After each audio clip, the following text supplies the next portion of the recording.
Ameublement Tanguay en première ligne.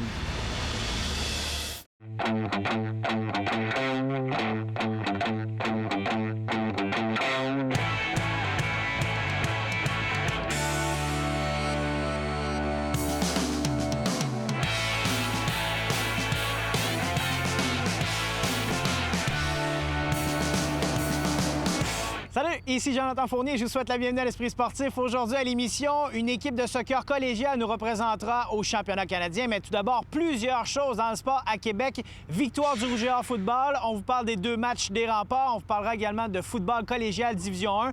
Et le Rouge et Or rugby sont devenus championnes canadiennes. Voici notre fin de semaine dans le sport.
Pour une 17e année consécutive, le Rouge et Or de l'Université Laval va prendre part à la finale de la Coupe Donsmore la semaine prochaine, le samedi prochain.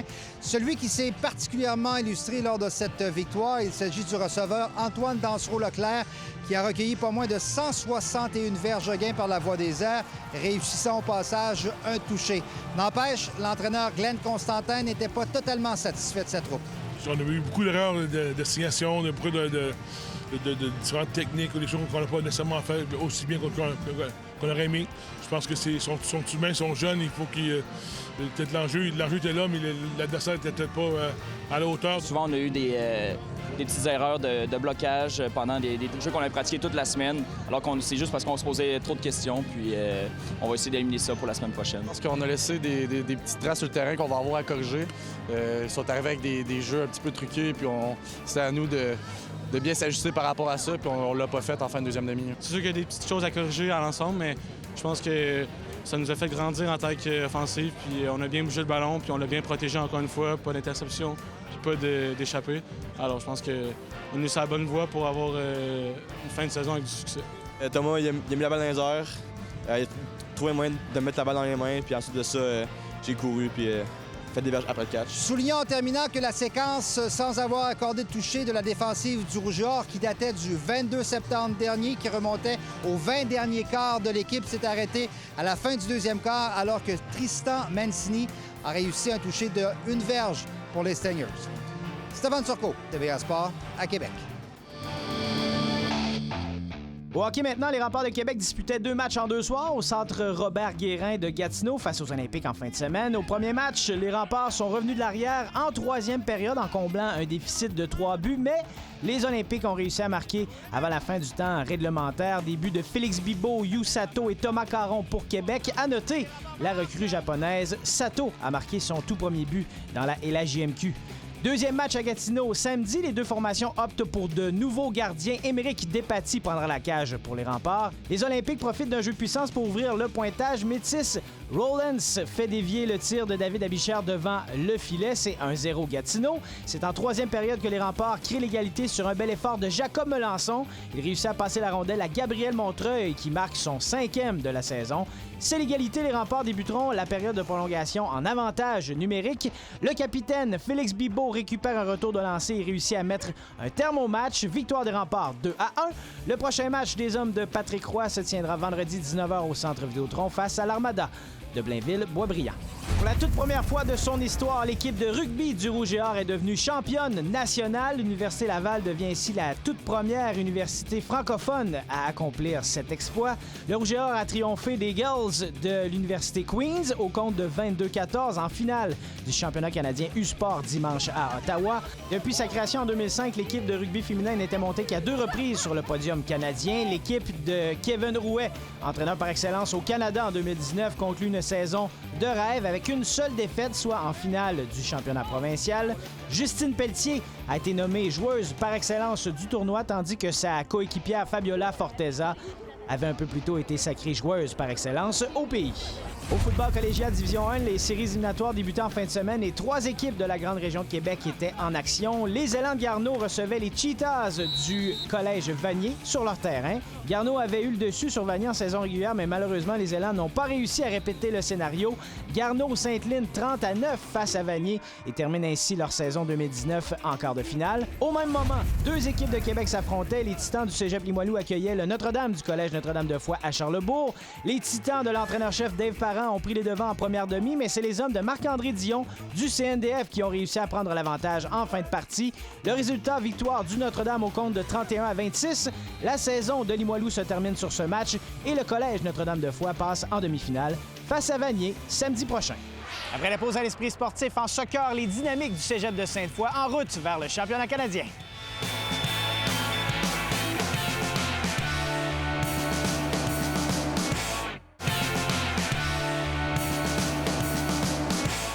Le championnat canadien de soccer collégial s'amorce dans les prochains jours à Edmonton et une équipe de Québec qui représentera la province. Les Dynamiques du Cégep de Sainte-Foy en seront à leur première participation à ce grand tournoi depuis les débuts du programme.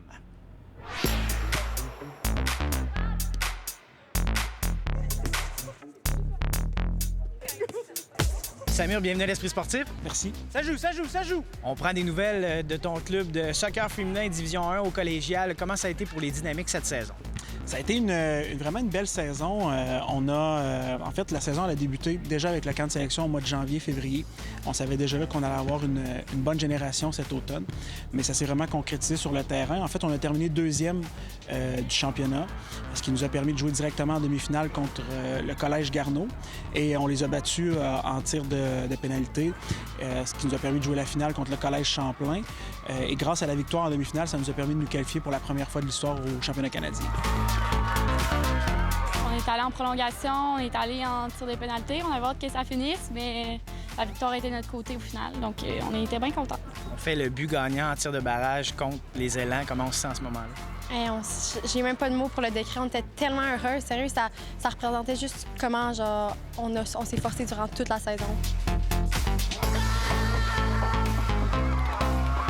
C'était vraiment malade. On est tous sautés sur le terrain. On a commencé à crier tout en gang, puis c'était vraiment le fun. Je pense que depuis que je suis chez les Dynamiques, c'était la première année là, que ça allait aussi bien, puis que non seulement des victoires, mais des victoires significatives comme contre Champlain, qui était la première équipe de la Ligue.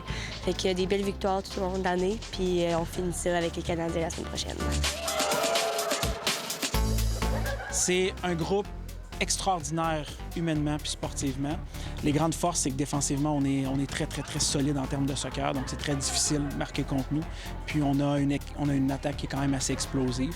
Mais je vous dirais que c'est surtout le groupe de 22 joueuses qui est extraordinaire, qui fait en sorte qu'à toutes les fois qu'il y a un nouveau défi, on se pose la question comment on va réagir, puis on réagit toujours très bien parce qu'on a quand même 12 recrues dans le groupe cette année. Donc il y a beaucoup d'incertitudes, mais ils sont bien épaulés par les vétérans, puis les recrues se sont très bien adaptés au niveau collégial D1.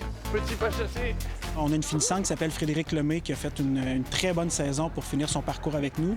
On a Rosalie Dumont aussi qui a eu une excellente saison. Je vous dirais dans les recrues, il y en a quelques-unes aussi qui ont tiré leur épingle du jeu. C'est le cas notamment d'Angélique Dumas qui a joué vraiment une grosse saison. Emmanuel Collin, Léa-Jeanne Fortier. Puis dans les vétérans, j'ai oublié aussi Mérédith Saint-Pierre qui a été vraiment un pilier cette année, qui a eu vraiment une progression, une très grosse progression par rapport à l'année dernière, donc qui est un gros morceau pour nous. Pour une deuxième fois fois en 3 ans, l'entraîneur-chef des Dynamiques de Sainte-Foy, Samir El Akati, a été honoré et nommé entraîneur par excellence du réseau RSEQ en soccer collégial Division 1. On veut que nos défenseurs latéraux appuient la séquence offensive. La façon que nos équipes sont bien structurées, c'est ces choses que les entraîneurs aussi regardent, parce que c'est un vote qui est fait par les pairs. Moi, en fait, c'est comme ça que je le vois. Lorsque je vote pour mes partenaires, je vote pour les entraîneurs qui ont su nous poser des problèmes, des entraîneurs qui ont su créer des bons ajustements en cours de match. On prend le ballon là-bas. Je suis super content. Évidemment, c'est un exploit qui est individuel, mais je suis plus content qu'on se soit qualifié au championnat canadien. Mais oui, je suis content. C'est toujours une petite tape dans le dos qui est agréable à recevoir, mais pour moi, c'est juste une anecdote de plus dans la saison qu'on est en train de vivre. Ça sera une belle expérience là, dans quelques jours au championnat canadien. Comment qu'on entrevoit l'expérience là-bas? On s'attend à quoi? Pour elle, on s'attend... C'est sûr qu'on veut gagner. On ne sait pas les autres équipes vont ressembler à quoi. On n'a aucune idée. C'est des équipes universitaires. Donc, on ne sait pas trop. C'est sûr, ils sont plus vieilles que nous. Mais des fois, l'âge, ça veut rien dire au soccer. Nous, on va là pour gagner. Puis on a déjà eu un petit peu l'expérience de voyager en équipe en allant au championnat provincial qui était à Montréal. Fait que là, on s'attend à ce que ça soit encore plus le fun vu que c'est à Edmonton puis c'est pendant une semaine. Fait que c'est ça. Ça va être juste du fun. Il va faire froid. Ça va être la première fois qu'on va jouer dans des conditions comme ça, mais on est prête à affronter toute l'adversité qu'on va rencontrer. Allez, on rentre là-bas. C'est sûr que pour la majorité d'entre nous, ça va être le premier championnat canadien. Fait qu'on se lance un peu dans l'inconnu, mais je pense que, comme notre coach nous a dit, cette année, c'était un peu aussi une année d'inconnu. C'est la première fois que je pense que le Cégep de Sainte-Foy performe à ce point-là. Fait que je pense que ça nous fait pas peur, puis qu'on croit vraiment avoir nos chances si on met tous nos efforts comme la saison nous a prouvé cette année. Il nous reste seulement quelques petits entraînements avant le départ. Qu'est-ce qu'on travaille? On travaille les derniers petits ajustements sur nos petites lacunes. On travaille aussi sur nous. On veut s'assurer qu'ils soient pleinement conscients de leur potentiel puis qu'ils sont en mesure d'aller chercher ce championnat canadien. Donc, c'est ça notre objectif. Puis je vous dirais que oui, on a ce qu'on travaille sur le terrain, mais vraiment au niveau de l'état d'esprit à l'heure actuelle. Bon championnat canadien dynamique. Merci. Merci beaucoup.